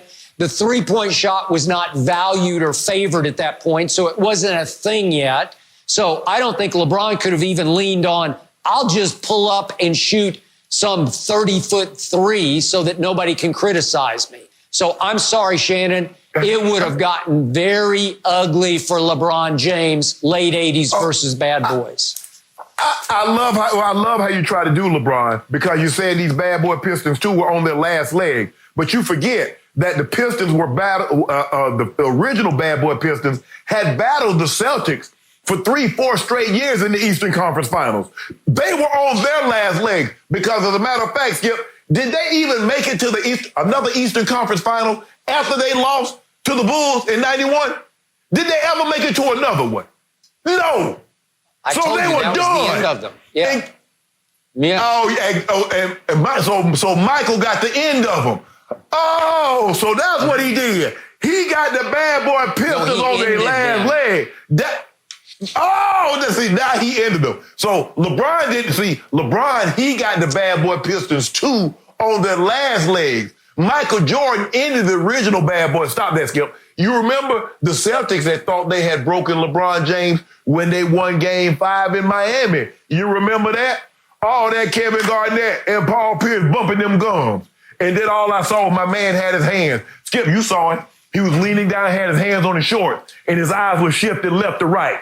Ooh, Skip. Oh, I said, boy, it's going to be something good here. Skip, you know, in the Serengeti, that's what the more big lions do. The dark mane, the eyes start going left and right. They see something. They're going to pounce. Ooh, that was one for the ages. 45, 15, and 5, and then he took it back to Game 7, 31 and 12. Get up out of here. And the Big Three Celtic 2.0 was never no more. They took their show on the road to Jersey. We bust them up with Joe Johnson and a Williams kid. No Darren Williams, no more. And Paul Pierce was never to be seen or heard from again. Kevin Garnett was never to be seen or heard from again. So we did that. That's what we did. And we forced the Warriors to go get. Now look at them. Look at what he did, Skip. Look at the Warriors now. In shambles, because they built their team around KD and KD dipped on them. Look at them now. And look at GOAT James, still going strong in year 17. So how would he have done in the 80s? Unbelievable. He'd have been even better. That's what Isaiah said. Guys like Kevin Durant and LeBron James would have been historically great in the 80s, 90s, the 70s, the 60s, the 40s. So stop this notion, Skip Bayless. You ought to be ashamed of yourself. You keep... Yeah, are we talking about the same LeBron who did have a very good series bouncing back versus those Celtics after the finals before, when he suffered the all-time superstar meltdown we've ever seen against the Dallas Mavericks in games 4, 5, and 6? Is it that same GOAT James, quote unquote? Yeah, Skip. I remember the 81. Do you remember the 81 finals? Those last two games that Larry Bird had, in which Cedric Cornbread Maxwell was finals MVP. You remember Magic Johnson in 84? You remember how he got the name Tragic Johnson? So don't pretend like we haven't seen historically great players struggle in finals, because we have. You just want people to believe that LeBron James is the only one. But I tell people, go back and look at the 81 finals. Go back and look at the 84 finals. And you tell me what you think. Because, Skip, like I told you, I remember these things. But old GOAT James, we still going strong right now in year 17. No. Okay, time out. Larry Bird was a rookie, and then Magic was a young player, and nobody has ever melted down like LeBron did on that stage with the Heatles, as they called them. He had Dwayne, he had Chris Bosh, and he shrank like we've never seen a star shrink before.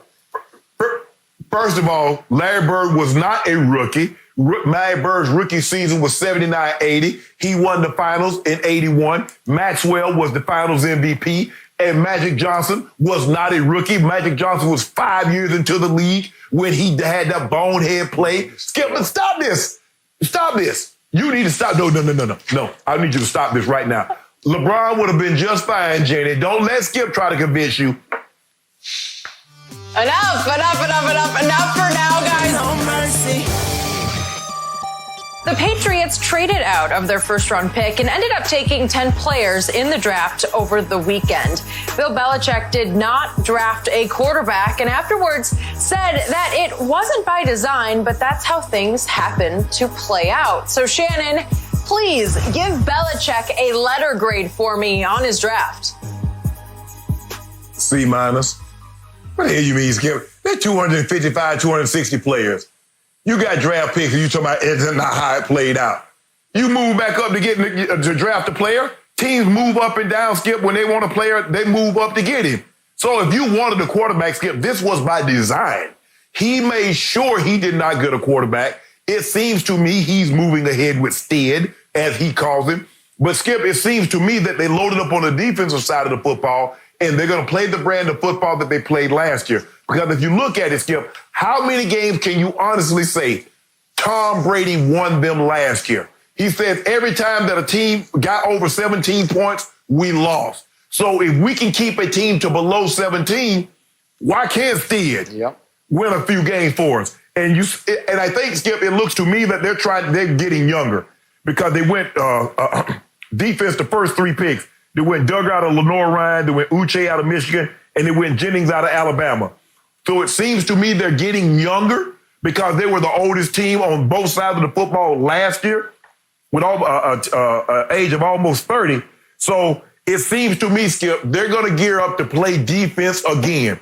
They're going to try to lead the league in scoring defense, keep the points to a minimum, not put this kid in harm's way and ask him to win games because they're like, well, hell, it wasn't like Tom won game for us last year because anytime a team got more than 17, we lost. So I believe Stead can do that. They did take 2 tight ends, Skip. I guess they tried to have the success that they had in 2010. Remember the last time they took 2 tight ends in the draft? It was 2010, Skip, if I'm not mistaken, when they got Gronk and they took Hernandez. So maybe they're going to try to do that again back-to-back. They took that in the 3rd round. So, Skip, I give them a C-. And then they got a kicker that all of a sudden he getting random tattoos, Skip, that he don't know the meaning of, but he doesn't know the meaning of what the tattoo means, but I'm going to get it covered up now because it doesn't represent what I thought it represent, or it represents something that I don't want to associate myself with. Hint. Hint. Given my expectation for Bill Belichick in this draft, given the fact that, silly me, I thought he would manipulate and dominate this draft from the outset, I got to give him a D. I don't get it because, Shannon, he did next to nothing in free agency while he lost a parade of free agents, as we know. He cut Gostkowski. He took said kicker, and I'm with you. I still got a big problem with that tattoo. But Mel Kiper had a problem with him taking that kicker because Mel thought another kicker was much better. Mel Kiper had no use for the 2 tight ends that Belichick took. Maybe Bill knows more than Mel does. I don't know.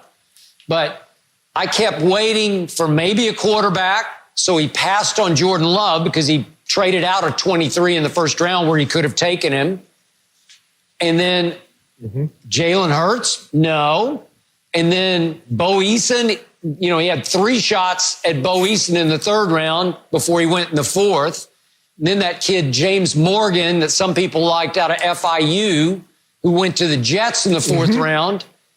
That was a pick that Belichick had traded to the Jets. So he apparently didn't even want James Morgan. So I have a hard time thinking it wasn't by design you didn't take a quarterback. No, it looks like it was completely by design because you had your shots.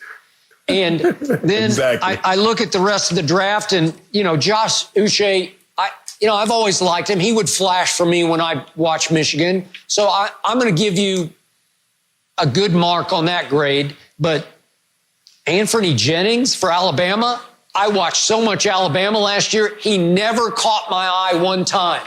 Never did I say, wow, that kid's got a shot. That kid's got a future. I don't get it, and a lot of people didn't get it.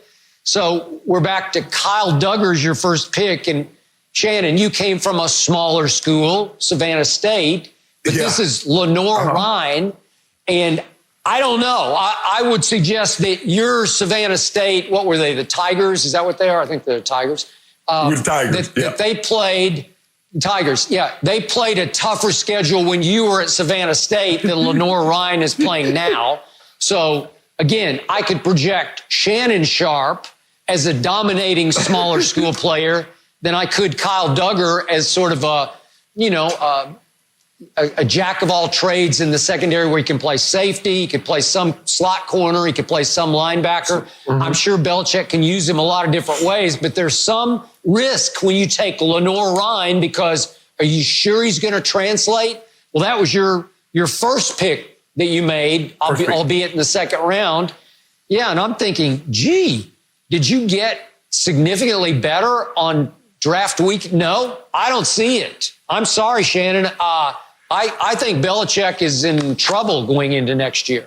Skip, I think the thing with Kyle Duggar is that, Skip, he tested very well. Skip, 42-inch vertical. He ran a very fast time. He seems explosive. And so, Coach Belichick likes guys that can play multiple positions.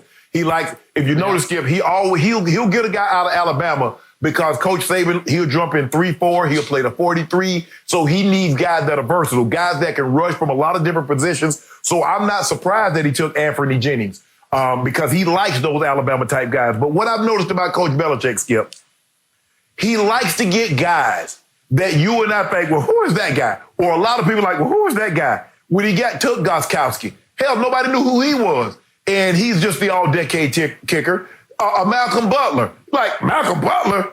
And all he did was make the greatest defensive play in Super Bowl history. So what Coach Belichick likes to do, Skip, he likes to take guys. If you look at the guys that he ended up losing, Jamie Collins was nothing when he went to Cleveland, got the big money. He came back, and then all of a sudden he turned in Kyle Van Noy. You're like, Kyle Van Noy, Detroit let him go. And then he goes to Coach Belichick, plays well, and he parlays that into a big payday for Miami. So what Coach Belichick likes to do, Skip, is take guys that does not have big names, that's really selfless, nobody knows a whole lot about them, get them, and then turn them into something. He's like, see, that's what coaching. So Coach Belichick, he likes to coach. Skip, a lot of guys don't like to coach. A lot of that guy can't play. Well, if you coach him up, he probably could play better. Everybody's not at the same skill level, Skip, where you just bring them out of college and you just plug them in like a Peyton Manning, or you just plug them in like an Andrew Luck, or some of these Aaron Donalds. Sometimes you have to coach the guy up, get his technique a little better, and you'll have something on your hands. And I believe that's what Coach Belichick does. But if you look at his first 3 picks, Skip, it's not an accident. He put them on the defensive side of the football. He wants to play a certain style, and he believes with the quarterback that he has, he's capable of playing that style. Okay, I'm going to suggest to you that I'm going to be ahead of the curve on this one. I say Belichick is in danger of getting fired as the GM of the New England Patriots because we've seen the trades, the Jimmy G trade, the Gronk trade, the Sanu traded 4 that he gave up the 2 for this year for a guy who just can't play. And now I'm seeing this draft and I'm saying, well, we'll see. But if it doesn't start panning out fairly quickly, I think that Robert Kraft is going to say, wait a second, should he be wearing both those hats? I don't know.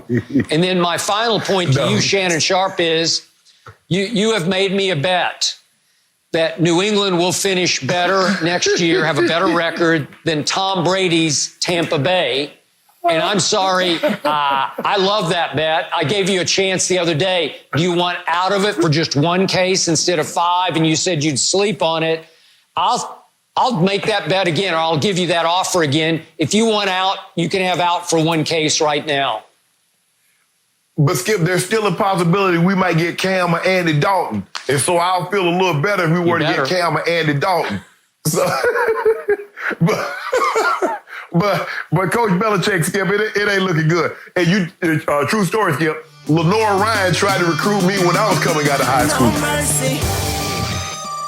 They landed plenty of help for Tom Brady in the draft. They grabbed offensive tackle Tristan Wirfs in the first round, then followed it up by taking a safety, running back, and receiver with their next 3 picks. So Shannon, please give the Bucs a letter grade for the draft.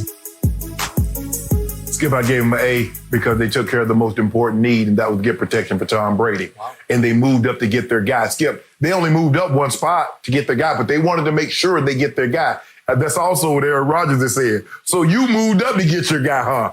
Oh, you see how that works, Skip Bayless? Also, with the Patriots, when the Patriots says, oh, we couldn't get that wasn't by design. You can move up if there's a guy up there. Clearly, you didn't want to buy the same thing for the Eagles. Skip, but I gave them an A because even if they bombed the rest of the draft, which I don't believe they did, I like Antoine Winfield. His dad played in the NFL, Skip, so he comes with great pedigree, great lineage, safety position, and they got a running back, Keyshawn Vaughn. Oh, my goodness. I don't even know why I mentioned it there. If I had looked over there and saw where Keyshawn Vaughn was from, I promise you I would not have mentioned his name because, forget that. But I like the first two picks. Antoine Winfield at safety and who many consider the second best offensive lineman in this draft. You got a guy because Tom Brady, you put all your eggs in Tom Brady's basket. And so you just hope he doesn't trip on the way to the market. So the best way to do that is to protect him. And I believe they got one of the best offensive linemen in this draft. He can plug him in. He can play right away, Skip. You get Winfield, who probably should start at the safety position. So I'm going to give them an A because they got a protector for Tom Brady, and that's what they needed most. So I'm going to be objective about this even more than you were. I'm going to give the Bucs an A-, but only for the first three picks that they made. After that, I'm not so sure. But if I can quickly talk about the first three, silly me, I thought Tristan Wirfs would be the first of the four stud offensive linemen tackles off the board. I thought he would go in the top five or go fourth overall to the Giants. And you know the rest of the story. He was, of the four, the one that fell to Tom Brady and Jason Light, the GM, who then made a slick little move to go up one slot to make sure they got him at 13 instead of at 14. So way to go. And I'm with you. Just on that move alone, it's a really good draft.